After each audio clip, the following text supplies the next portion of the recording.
കുറച്ച് നാൾ മുമ്പാണ് ഒരു ഇൻസ്റ്റഗ്രാം റീലിൽ തൃശ്ശൂർ അംബിസാമിയുടെ പുതിയൊരു റെസ്റ്റോറൻറ്റ് വരുന്നുണ്ടെന്ന് അറിഞ്ഞത്. തൊട്ടുപുറകെ നമ്മുടെ സബ്സ്ക്രൈബർ ഫാമിലിയിൽ ഒരുപാട് പേര് ഈ ഒരു റെസ്റ്റോറൻറ്റിൻ്റെ വീഡിയോ ചെയ്യണമെന്ന് പറഞ്ഞിട്ട് മെസ്സേജുകൾ അയക്കുകയും ചെയ്തിരുന്നു.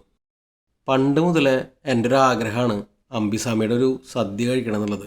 അംബിസാമിയുടെ പാലട പലതവണ കഴിച്ചിട്ടുണ്ടെങ്കിലും സദ്യ കഴിക്കാൻ പോണത് ഇതാദ്യമായിട്ടാണ്. സമയം ഇപ്പോൾ രാവിലെ 10 മണി ആയിട്ടേ ഉള്ളൂ. പോണ വഴിക്ക് ഞങ്ങൾ വേറൊരു സ്ഥലത്ത് കൂടി കയറിയൊരു വീഡിയോ ചെയ്യാനുള്ള പ്ലാനുണ്ട്. അത് ക്ലോറിൻ ഡോസിങ്ങിനെ പറ്റിയാണ്. കുറച്ച് നാൾ മുമ്പ് നമ്മുടെ അനിയത്തി ചിപ്പി അമീബിക് മസ്തിഷ്ക ജ്വരത്തിനെ പറ്റിയൊക്കെ എന്നോട് ചോദിക്കേണ്ടായിരുന്നു. അന്ന് സത്യത്തിൽ എനിക്കതിനെപ്പറ്റി വലിയ ഐഡിയ ഉണ്ടായില്ല. പിന്നീടാണ് യൂട്യൂബിലുള്ള ഫേമസ് ആയിട്ടുള്ള ഡോക്ടർ ഡാനിഷ് സലീം അദ്ദേഹത്തിൻ്റെ വീഡിയോ ഒക്കെ കാണുന്നത്. ഇതായിരുന്നു ആ വീഡിയോ. കേരളത്തിൽ മസ്തിഷ്ക ജ്വരം പല സ്ഥലങ്ങളിലും ഇപ്പോൾ റിപ്പോർട്ട് ചെയ്തുകൊണ്ടിരിക്കുകയാണ്. ഇത് ബ്രെയിൻ ഈറ്റിംഗ് അമീബ എന്നാണ് ഇതിനെ പറയുന്നത്. അതായത് നമ്മുടെ ബ്രെയിനിനെ കാർന്നു തിന്നുന്നത് കൊണ്ട് തന്നെ മരണനിരക്ക് വളരെയധികം കൂടുതലാണ്. വന്നു കഴിഞ്ഞാൽ രക്ഷപ്പെടാനുള്ള സാധ്യത വളരെ കുറവായതുകൊണ്ട് നമ്മുടെ മുമ്പിലുള്ള ഒരേ ഒരു മാർഗം നമ്മൾ കുടിക്കുന്ന വെള്ളം അല്ലെങ്കിൽ നമ്മൾ കുളിക്കുന്ന വെള്ളം കൃത്യമായി ക്ലോറിനേറ്റ് ചെയ്യുക എന്നുള്ളതാണ്. ഈ ഒരു വീഡിയോയിൽ ബ്ലീച്ചിങ് പൗഡർ ഉപയോഗിച്ചിട്ടുള്ള ക്ലോറിൻ ഡോസിങ് സിസ്റ്റത്തിനെ പറ്റിയിട്ടാണ് പറയണത്. അതിനുശേഷമാണ് നമ്മുടെ യൂട്യൂബ് ഫാമിലിയിലുള്ള അജിത് ബ്രോനെ ഞാൻ പരിചയപ്പെടുന്നത്. അങ്ങനെ പുള്ളിയുടെ ജോലിയും കാര്യങ്ങളൊക്കെ ചോദിച്ചപ്പോഴാണ് പുള്ളി വാട്ടർ പ്യൂരിഫയിങ്ങും ക്ലോറിൻ ഡോസിങ്ങും അങ്ങനെയുള്ള കാര്യങ്ങളൊക്കെയാണ് ചെയ്യണമെന്ന് അറിഞ്ഞ്. കേട്ടിടത്തോളം വളരെ മാരകമായിട്ടുള്ള ഒരു രോഗമാണ് അമീബിക് മസ്തിഷ്ക ജ്വരം. കഴിഞ്ഞ വർഷം 2024 ഉണ്ടായതിനേക്കാൾ കൂടുതൽ മരണങ്ങളാണ് 2025 റിപ്പോർട്ട് ചെയ്യപ്പെട്ടുള്ളത്. എന്തു തന്നെ ആയാലും ഇനിയുള്ള നാളുകളിൽ ക്ലോറിനേഷൻ വളരെ ഇമ്പോർട്ടൻ്റ് ആണ്. അപ്പോൾ അതുകൊണ്ട് നമ്മുടെ ഈ ഒരു വീഡിയോയിൽ ക്ലോറിനേഷനെ പറ്റിയുള്ള കുറച്ച് കാര്യങ്ങളോടി ഉൾപ്പെടുത്താമെന്ന് വിചാരിച്ചു. പക്ഷേ നിർഭാഗ്യവശാൽ ഇന്ന് അജിത് ബ്രോനെ വിളിച്ചപ്പോൾ അജിത് ബ്രോ സ്ഥലത്തില്ല. പകരം അദ്ദേഹത്തിൻ്റെ ടെക്നീഷ്യനായിട്ടുള്ള നിവിനെ കണ്ടാൽ മതി എന്ന് പറഞ്ഞു. നമ്മളീ പോണ വഴിക്ക് തൃശ്ശൂർ ഒല്ലൂർ ഭാഗത്തായിട്ടാണ് നിവിൻ്റെ വീട് വരുന്നത്. അങ്ങനെ ഞങ്ങൾ നിവിൻ്റെ വീട്ടിൽ കയറിയിട്ട് കുറച്ച് കാര്യങ്ങളൊക്കെ ചോദിച്ചറിഞ്ഞു. ക്ലോറിൻ ഡോസിംഗ് എന്ന് പറയുമ്പോൾ നമ്മൾ സാധാരണ ഇപ്പോൾ നമുക്കറിയാം നമ്മുടെ കിണറുകളൊക്കെ തൊട്ടടുത്തടുത്തുള്ള വീടുകളൊക്കെയാണ്. അപ്പോൾ കിണറുകളിലൊക്കെ ഈ കോളിഫോം ഈക്കോള ബാക്ടീരിയയുടെ പ്രസൻസ്, പിന്നെ അമീബയുടെ പ്രോബ്ലം, അങ്ങനെ ഒരുപാട് ബാക്ടീരിയയുടെ പ്രോബ്ലംസും കാര്യങ്ങളും നമ്മളുടെ ചുറ്റുപാട് ഇപ്പോൾ ഉണ്ട്. ഇതിപ്പോൾ ഞാനിപ്പോൾ കഴിഞ്ഞ ദിവസങ്ങളിൽ നമ്മളൊരു ഫ്രണ്ട് ഉണ്ടായിരുന്നു. അപ്പോൾ അവനാണെങ്കിലും ഈ ദിവസങ്ങളിൽ കുറച്ച് വീട്ടിലൊക്കെ കുറച്ച് ഹെൽത്ത് ഇഷ്യൂസും കാര്യങ്ങളൊക്കെ വന്ന് ഡോക്ടറെ അടുത്തൊക്കെ ചെക്കപ്പ് ചെയ്തു. പക്ഷേ ലാസ്റ്റാണ് ഡോക്ടർ പറയണേ എന്തായാലും ഒരു കാര്യം ചെയ്യും, ഒന്ന് വെള്ളം കൂടി ഒന്ന് ചെക്ക് ചെയ്യും.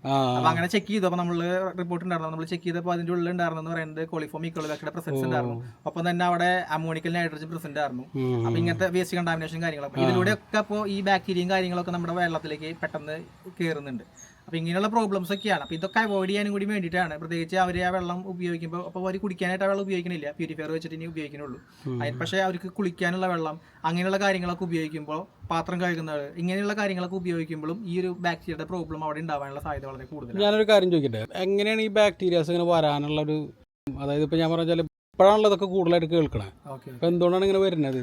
അതായത് നമ്മൾ ആദ്യം നമ്മളുടെ ഗവൺമെന്റ് പറഞ്ഞിരുന്നത് കിണറിൽ നിന്ന് ഏകദേശം ഒരു 10 മീറ്റർ ഡിസ്റ്റൻസിലേക്കൊക്കെ ആണ് നമ്മളുടെ സെപ്റ്റി ടാങ്കിന്റെ ഡിസ്റ്റൻസ് പറഞ്ഞിരുന്നത്. ഇപ്പോൾ അത് വീണ്ടും കുറഞ്ഞ് 7 മീറ്ററിലേക്കും 5 മീറ്ററിലേക്കും ഒക്കെ ഗവൺമെന്റ് കുറച്ചു. വേറെ ഒന്നും കൊണ്ടല്ല, നമ്മുടെ ചുറ്റുപാടുള്ള സ്ഥലങ്ങളുടെ പരിമിതി കുറഞ്ഞാണ്.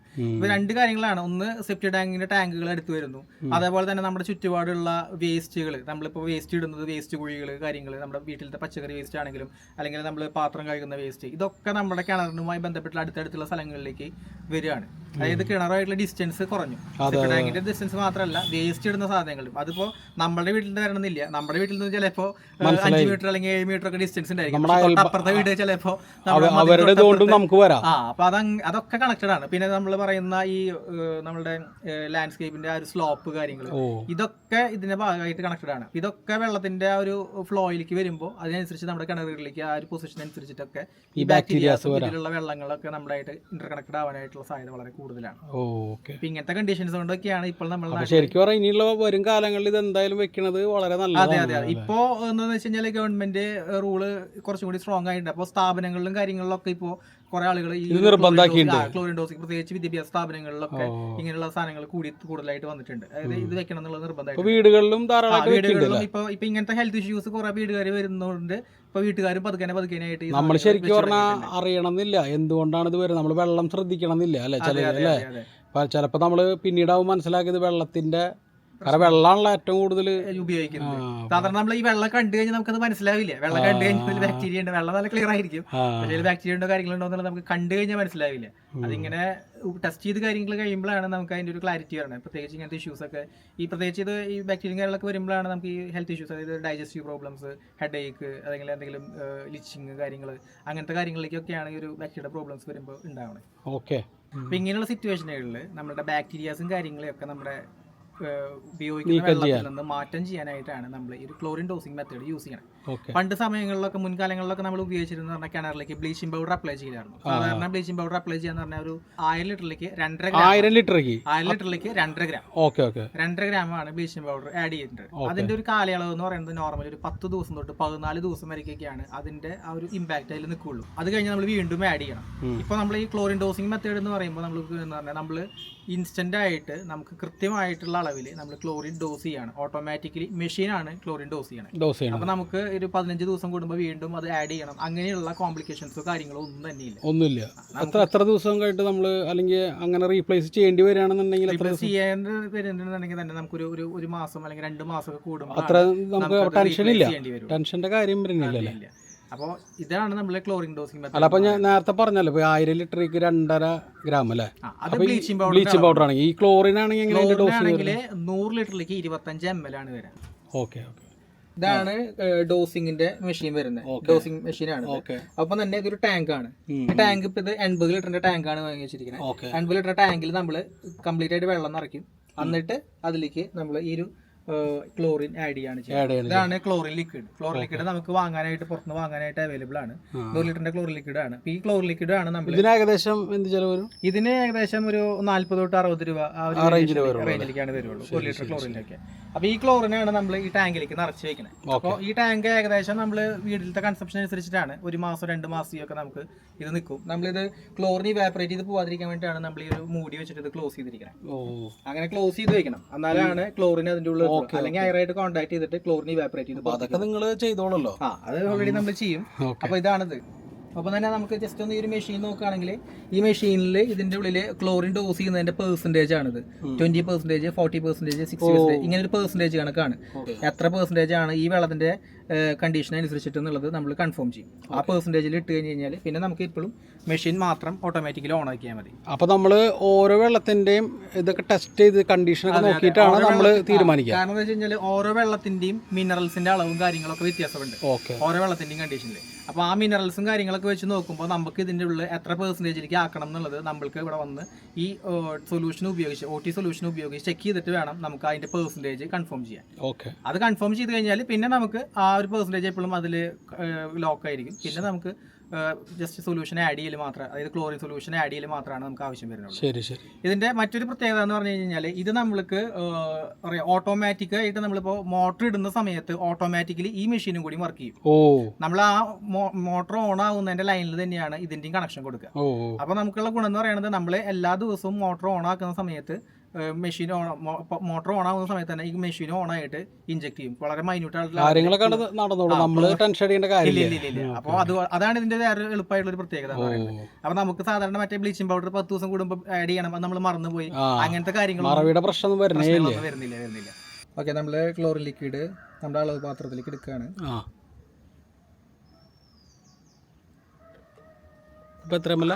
ഇതിപ്പോ നമ്മള് 20 ml ആണ് എടുത്തിട്ടുള്ളൂ. കാരണം നമ്മുടെ ഈ ടാങ്ക് 80 ലിറ്ററിന്റെ ആണ്. 100 ലിറ്ററിലേക്കാണ് 25. അപ്പൊ 80 ലിറ്റർ ആയതുകൊണ്ട് ഇത് നേരിട്ട് നമ്മൾ ഈ ഒരു വെള്ളത്തിലേക്ക് ഒഴിച്ചാൽ മതി. കളറുകളൊന്നും മാറ്റം തോന്നില്ല. നമുക്ക് ഈ ഒരു ക്ലോറിൻ ആഡ് ചെയ്യുന്നതുകൊണ്ട് ക്ലോറിൻ വെള്ളമാണ് നമ്മൾ കുടിക്കണെന്നുള്ള ഫീല് പോലും നമുക്ക് തോന്നില്ല. അപ്പോ ഈ വെള്ളത്തിന്റെ ചൊവ്വയൊന്നും അങ്ങനെ പ്രശ്നം വരില്ല. ക്ലോറിന്റെ ഫീലോ കാര്യങ്ങളോ ഒന്നും നമുക്ക് ഫീൽ ചെയ്യില്ല. അപ്പൊ നമ്മളിപ്പോ ക്ലോറിൻ ഒഴിച്ചു, അത് കഴിഞ്ഞ് നമ്മള് ഈ സാധനം നമ്മൾ അടക്കുകയാണ്. അത് കഴിഞ്ഞ് കഴിഞ്ഞാൽ ഇനി സാധാരണ പോലെ തന്നെ ഓൾറെഡി നമ്മളിപ്പോൾ ഈ മെഷീനിൽ സെറ്റ് ചെയ്തിട്ടുണ്ട്. 20%ലേക്കാണ് ഇത് ഇട്ടിരിക്കുന്നത്. അപ്പോൾ 20%ൽ മോട്ടർ ഓൺ ആകുന്ന സമയങ്ങളിൽ മെഷീൻ ഓട്ടോമാറ്റിക്കലി ഓൺ ആയിട്ട് ക്ലോറിൻ ഇഞ്ചെക്ട് ചെയ്തുകൊണ്ടിരിക്കും. ഇതിപ്പോ നമ്മള് നമ്മുടെ തൊട്ടടുത്തുള്ള വാഷ് ബേസിൽ നിന്ന് എടുത്തതാണ്. ഈ വെള്ളത്തില് നമ്മള് നേരത്തെ പറഞ്ഞ OT സൊല്യൂഷൻ ആഡ് ചെയ്ത് നോക്കി. അപ്പോൾ വളരെ മൈന്യൂട്ടായിട്ട് ഇവിടെ ലൈറ്റ് കളറിലുള്ള യെല്ലോ ഷെയ്ഡ് നമുക്ക് ഇവിടെ കാണാൻ പറ്റും. അപ്പൊ ഈ ഒരു ലൈറ്റ് ഷെയ്ഡ് ആണ് റെസിഡ്യൂവൽ ക്ലോറിന്റെ അളവ്. ഇത്രയും മൈന്യൂട്ടായിട്ടാണ് നമ്മൾ ക്ലോറിൻ ഡോസ് ചെയ്ത് കൊടുക്കുന്നത്. അതുകൊണ്ട് തന്നെ നമുക്ക് ഈ ഇതിൽ ക്ലോറിൻ ആഡ് ചെയ്തെന്നുള്ള ഫീലോ കാര്യങ്ങളോ അതിനൊരു ബുദ്ധിമുട്ടോ കാര്യങ്ങളൊന്നും നമുക്ക് തോന്നില്ല, സ്മെല്ലോ കാര്യങ്ങളൊന്നും ഉണ്ടാവില്ല. വളരെ കംഫർട്ടായിട്ട് തന്നെ നമുക്ക് ഉപയോഗിക്കാൻ പറ്റും. എന്നാൽ ബാക്ടീരിയ കാര്യങ്ങളൊന്നും നമ്മുടെ വെള്ളത്തിൽ ഉണ്ടാവില്ല. ഇതാണ് നമ്മുടെ ക്ലോറിൻ ഡോസിങ് മെത്തേഡ്. ഒരു കാര്യം കൂടി, അല്ല ഇതിനിപ്പോൾ ഏകദേശം എന്ത് ചിലവ് വരും? നമുക്ക് ഈ ഒരു ക്ലോറിൻ ഡോസിങ്ങിൻ്റെ ഇൻസ്റ്റാളേഷനും ഇതിൻ്റെ എല്ലാ കാര്യങ്ങളും കൂടെ ടോട്ടൽ ഒരു 10,000 to 12,000 വരെയൊക്കെയാണ്. ആ ഒരു പ്രൈസ് റേഞ്ചിലാണ് നമുക്ക് ഇതിൻ്റെ. ഓക്കെ, അപ്പോൾ കുറേ കാര്യങ്ങൾ അങ്ങനെ അറിയാൻ പറ്റി. എനിക്ക് സത്യത്തിലേ ഭയങ്കര സംശയമായിരുന്നു ഇങ്ങനത്തെ കാര്യങ്ങൾ. നമ്മൾ ഈ പത്രത്തിൽ ഈ അമീബിക് മസ്തിഷ്ക ജ്വരമൊക്കെ വായിക്കുമ്പോഴേ അതെ അതെ അപ്പം എൻ്റെ അനിയത്തിയൊക്കെ ചോദിക്കും ഇങ്ങനെ ഇതിനെപ്പറ്റി കേട്ടിട്ടേ. അപ്പോൾ ശരിക്കും പറഞ്ഞു കഴിഞ്ഞാൽ ഇത്രയും ഈസി ആയിട്ടുള്ള മെത്തേഡിൽ കൂടെ ഇത് ചെയ്യാൻ പറ്റും, നമുക്ക് ചെയ്യാൻ പറ്റും എന്നുള്ളത് ശരിക്കും അജിത് ബ്രോനൊക്കെ കണ്ടപ്പോഴാണ്, അല്ലെങ്കിൽ മീറ്റ് ചെയ്തപ്പോഴാണ് മനസ്സിലായത്. അപ്പോൾ അങ്ങനെ നിവിൻ ബ്രോനോട് ബായി പറഞ്ഞിട്ട് ഞങ്ങളവിടെ നിന്ന് ഇറങ്ങി. ഈ ഒരു ഭാഗം നിങ്ങൾക്ക് ഉപകാരപ്പെട്ടു എന്ന് വിചാരിക്കണം. അപ്പോൾ വാട്ടർ പ്യൂരിഫയിങ്ങോ ക്ലോറിനേഷനോ അങ്ങനെ എന്താവശ്യമുണ്ടെങ്കിലും നമ്മുടെ നിവിൻ ബ്രോനെയോ അജിത് ബ്രോനെയോ വിളിക്കാം. നമ്പർ ഞാൻ ഡിസ്ക്രിപ്ഷനിൽ കൊടുക്കാം. സമയം ഇപ്പോൾ ഏകദേശം 11:30 ആയിട്ടുണ്ട്. അപ്പോൾ നമ്മളിനി നേരെ പോണത് അംബിസാമിയുടെ സദ്യ കഴിക്കാനാണ്. കൈപ്പുണ്യം എന്നാണ് റെസ്റ്റോറൻറ്റിൻ്റെ പേര്. തൃശ്ശൂർ സ്വരാജ് റൗണ്ടിലെ നായ്ക്കനാലിൻ്റെ അവിടെ പെട്രോൾ പമ്പ് കഴിഞ്ഞ് ഇടത്തോട്ടുള്ള ആ ഒരു വഴിയിലൂടെ പോകുമ്പോഴാണ് സുരേഷ് അംബിസാമിയുടെ കൈപ്പുണ്യം റെസ്റ്റോറൻറ്റ്. റെസ്റ്റോറൻറ്റിൻ്റെ കോറിഡോറിലൂടെ കടന്നു വരുമ്പോൾ തന്നെ ഇരുവശങ്ങളിലായിട്ട് നമുക്കിവിടെ കുറച്ച് ചിത്രങ്ങളൊക്കെ കാണാം. 1975 അംബിസാമിയാണ് ആദ്യമായിട്ട് പാലട ഉണ്ടാക്കണേ. അന്ന് അന്തരിച്ച ശ്രീ കെ കരുണാകരൻ്റെ സാന്നിധ്യത്തിൽ നമ്മുടെ പ്രധാനമന്ത്രി ഇന്ദിരാഗാന്ധിയാണ് ആദ്യമായിട്ട് പാലട പായസം ടേസ്റ്റ് ചെയ്തതത്രേ. അതുപോലെ സഖാവ് ഇ കെ നായനാരുടെ മകൻ്റെ കല്യാണം, ശ്രീ കെ കരുണാകരൻ്റെയും ശ്രീ ഇ കെ നായനാരുടെയും എല്ലാ ചടങ്ങുകൾക്കും ഒക്കെ അംബിസാമിയുടെ സദ്യ തന്നെയായിരുന്നു അത്രേ. പിന്നീട് അവിടെ നിന്ന് 1997 അംബിസാമിയുടെ മകനായിട്ടുള്ള സുരേഷ് അംബിസാമിയുടെ നേതൃത്വത്തിൽ മറ്റൊരു കാറ്ററിംഗ് സർവീസ് ആരംഭിക്കുന്നത്. ഇപ്പോഴത്തെ പുതിയ റെസ്റ്റോറൻ്റായിട്ടുള്ള കൈപ്പുണ്യവും 12 മണിയാകുമ്പോഴേക്കും ഇവിടെ അത്യാവശ്യം തിരക്കൊക്കെ ആയിട്ടുണ്ട്. തൃശ്ശൂർ പൊതുവേ ഉള്ള പോലെ തന്നെ ഊണിന് മുമ്പ് ടോക്കൺ എടുക്കുന്ന സിസ്റ്റം ഇവിടെയുണ്ട്.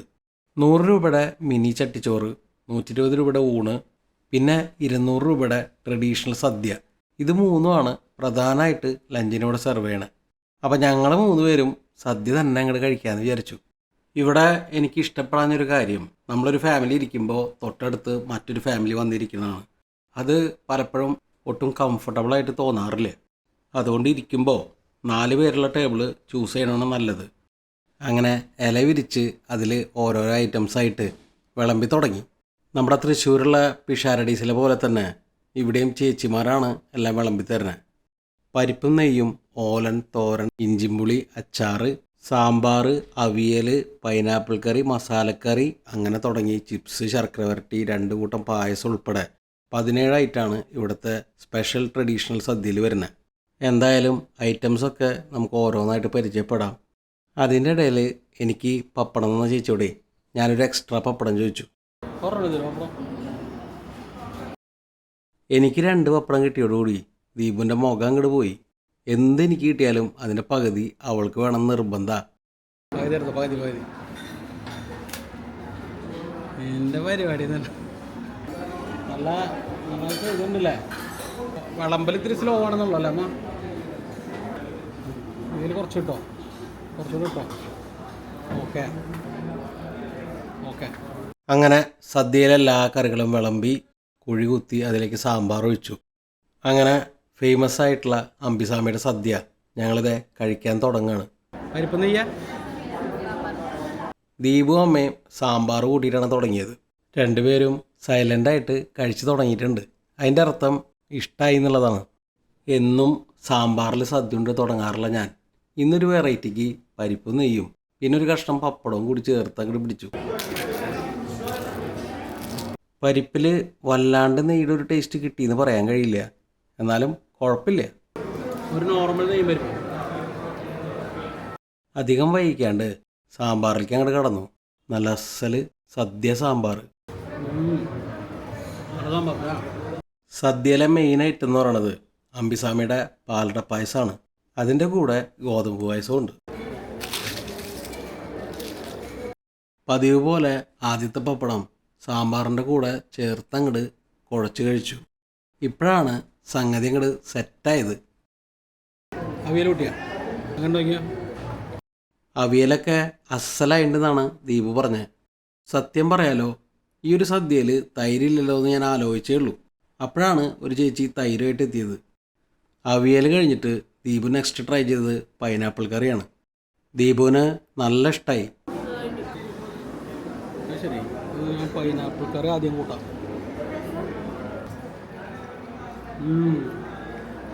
വീട്ടിലും പൈനാപ്പിൾ കറി. നമ്മുടെ അവിയൽ മാത്രം കൂട്ടി.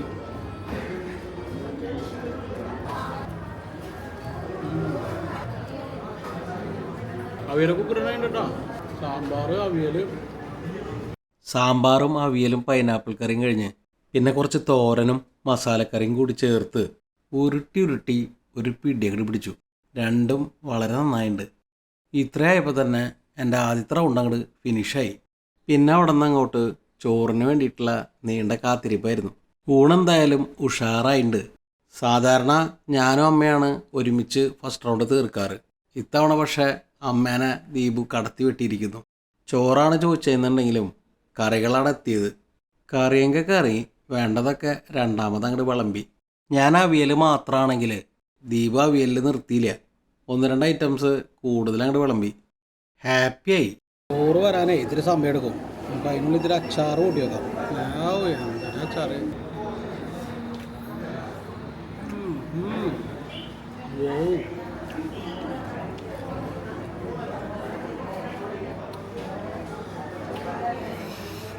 എന്തൊരു അച്ചാറ് മതി.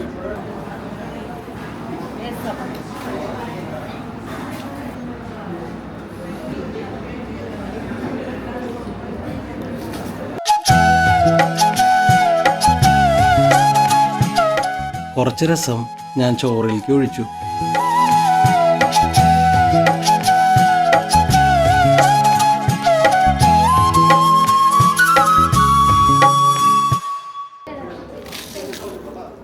രസവും പപ്പടവും മാങ്ങച്ചാറും അത് ഒരു 1.5 കോമ്പാണ് കേട്ടോ.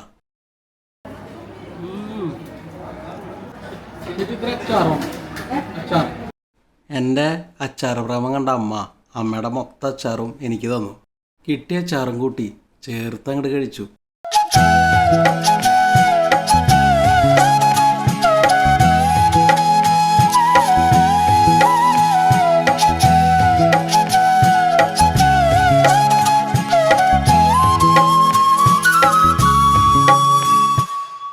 ഇനിയിപ്പോൾ കൂട്ടാൻ ബാക്കിയുള്ളത് ഈ ഒരു ഇഞ്ചിമ്പുളിയാണ്.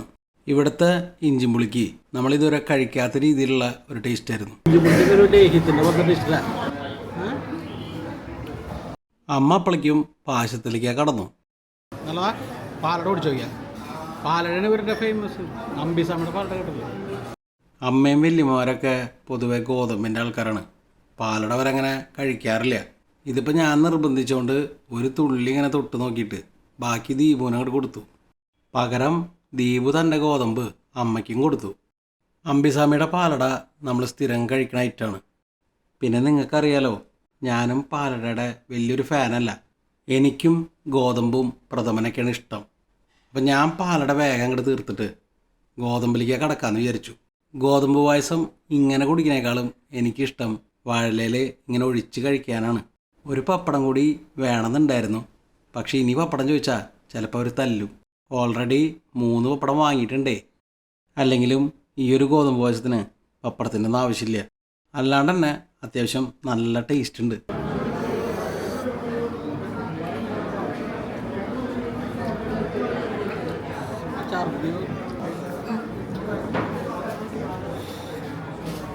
നമ്മുടെ ദീപു ഇവിടെ പാലട കുടിക്കാൻ പോണേ ഉള്ളൂ കേട്ടോ. ഞങ്ങളുടെ ഫാമിലിയിലെ പാലട ഫാൻ എന്ന് പറയണത് ദീപുവും പിന്നെ എൻ്റെ അനിയൻ ശ്രീരാജുവാണ്.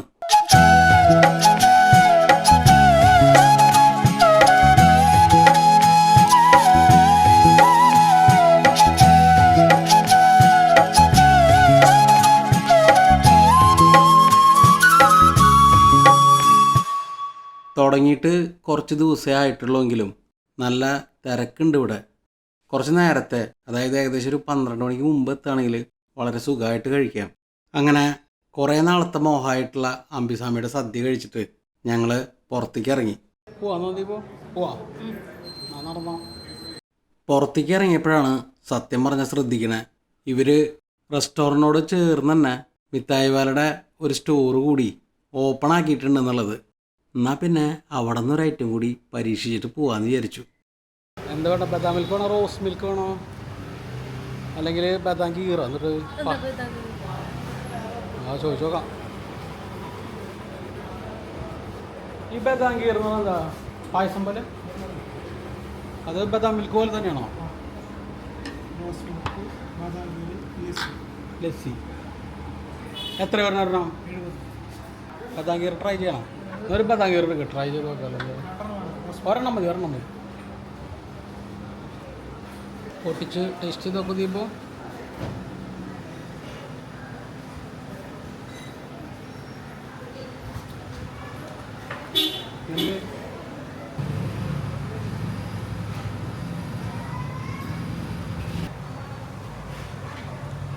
അടിപൊളിയുണ്ട്.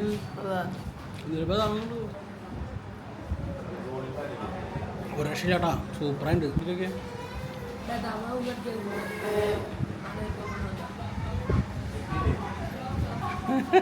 രണ്ടാമത് കുടിക്കേണ്ടി ദീപേ.